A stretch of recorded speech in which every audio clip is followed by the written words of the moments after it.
Hey, this is Aaron Shaw with another edition of Coach's Corner. This is our weekly newsletter on some tips and tricks to help you stay as healthy and active as possible. And today I want to talk to you about loving your rotator cuff. So the rotator cuff is four muscles in your shoulder, around your shoulder blade, that help stabilize that joint and help you move. The problem is, as most of you may know, it's very common to have rotator cuff irritation, rotator cuff injuries. So I would say the Achilles heel of the upper body, perhaps. So what I want to show you today is a couple of things that you can do to make sure that you're giving your rotator cuff some attention, to make sure it's strong enough, make sure the muscles and tendons can tolerate general exercise. Strengthening your rotator cuff is not the most glorious of exercises to do. A lot of people find them tedious and annoying because it's not as fun as maybe bench pressing or doing curls or doing some things that really feel like exercises.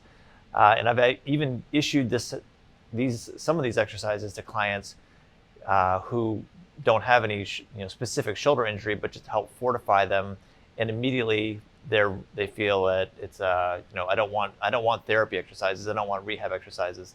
But the reality is, if you want to lift weight over your head, if you want to lift anything over your head, you have to have a strong rotator cuff. If you don't, sooner or later it's going to come back and bite you, and you may end up with rotator cuff tendonitis or worse, a rotator cuff tear. So first of all, it's hard to tell exactly what's going on with the rotator cuff as far as the degree of injury, because having rotator cuff, the rotator cuff gradually deteriorates a little bit over time as we age. So if they stopped a random person walking down the sidewalk and they are over 40 years old and they said, you're getting an MRI, not an insignificant amount of us would have indications of some wear and tear of the rotator cuff.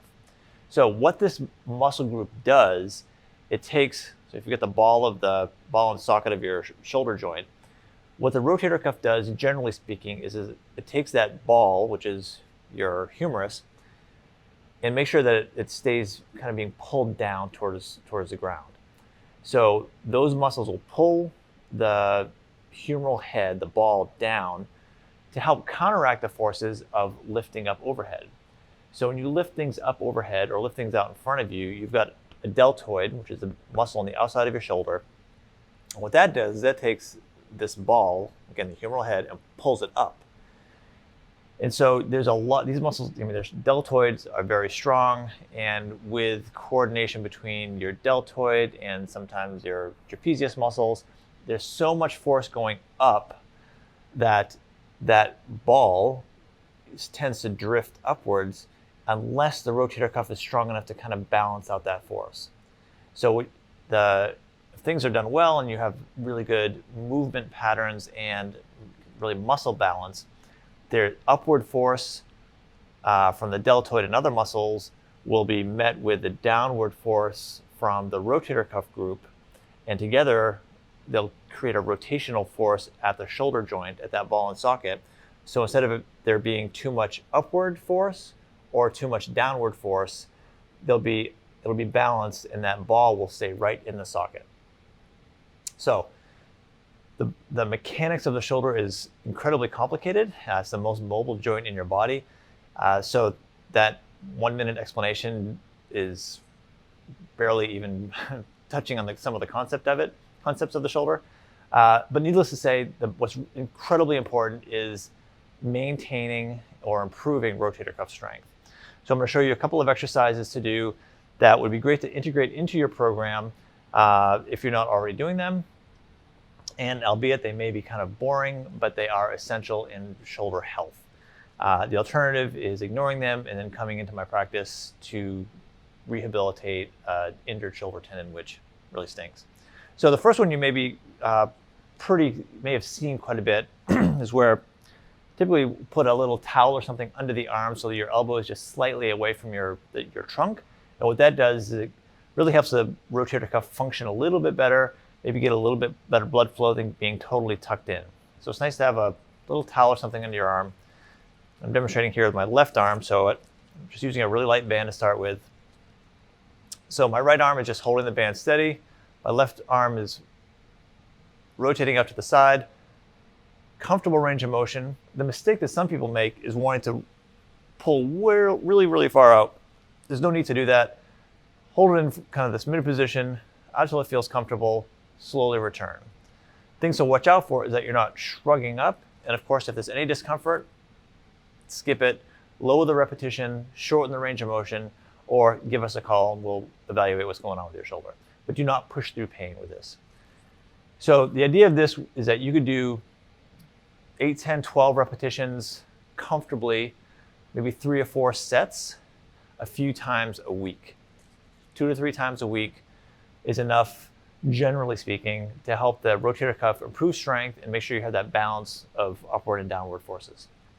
So this is the most basic one, quite arguably the most boring one you could possibly do, but effective for the very, very basics and beginning of rotator cuff strengthening. So the next one I'll show you, and again, there's probably 50 different rotator cuff exercises that we could go through, but the next basic fundamental one would be the same rotation, but this time with your elbow a little bit further out to your side. So there are a couple of different ways to do this. One, you could roll up a whole bunch of towels or something under your arm. So instead of being in this plane of motion like this, you're not going to be out to the side, but still doing that rotation. This gets a little bit closer to some of the demands when you're lifting things out overhead or you're pushing, pulling in your elbows away from your body, which is the vast majority of things that we do. And so we need to make sure that the rotator cuff is not only strong down here by your side, but strong when we start getting up overhead. So if you've established that this is pretty strong, this feels pretty good, now we want to say, okay, rotator cuff, same expectations, but now let's get your arm away from your body. So a progression you could do would be to place your elbow on something, so now your elbow is further away from your trunk, and go through that exact same motion. So my right hand, I'm just going to hold this band. Left one, I'm going to do this rotation. So of course you could take this band and tie it off to a door or something in front of you. But I'm going through that same exact motion that I was doing with my elbow by my side, and now it's just a little bit further away from my body. So now I'm activating these muscles, and when done well, you can start to feel some of the activation of those muscles around your shoulder blade. You can really start to feel them activate and then slowly relax. As always, comfortable range of motion is essential. We're not designed to really kind of crank your arm down behind your back. It's not necessary. It should be a comfortable, pain-free range of motion. It could certainly be challenging, starting to get tired after a while. You're going to want to make sure there's no pinching sensation. And also, as far as your technique in your body, make sure you're not shrugging up that shoulder throughout the movement. So the benefit of having your elbow supported on something like this, like a table, is that it really kind of neutralizes the forces of your deltoids. So because my arm is supported on something, these muscles that pull that ball of the ball and socket upward, they don't have to work quite so hard because my arm is supported versus being just sort of like hanging it out to the side. So by my arm being supported, it really gives my rotator cuff a better chance at activating, and perhaps with less discomfort for those people who are in a rehab phase, recovering from an injury. So first one, again, arm by your side. Second one, elbow out by your side, same rotation, but with elbow supported. The last one I'll show you, same exact idea, but now we're going to go elbow out to the side without any support at all, going through that rotation. So with this, and again, my elbow's maybe at 45 degrees to my body. We can play with kind of coming up a little bit higher yet. So now my shoulder is at about 90 degrees, going through this rotation here. Again, comfortable range of motion. I'm not going too far back. And the difference now is that all of the muscles of my shoulder are activating with my arm in space, unlike when I'm supported on a table.